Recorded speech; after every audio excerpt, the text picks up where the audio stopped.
Hi everyone, welcome to the channel. In this video, I will show you and tell you how you can watch age-restricted videos on YouTube.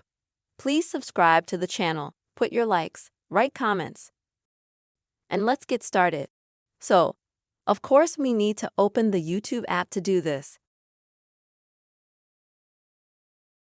And then at the bottom, in the right-hand corner, we'll see our profile picture. We're gonna click on that pause to go to our profile.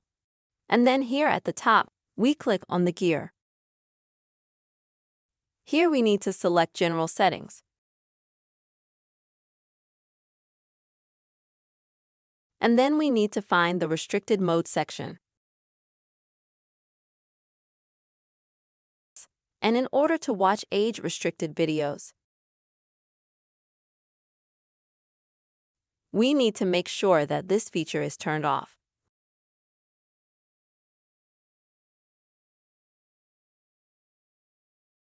Because when this feature is enabled, potentially adult videos will be filtered and will not be shown on our YouTube. In order to watch such videos, we need to disable this feature.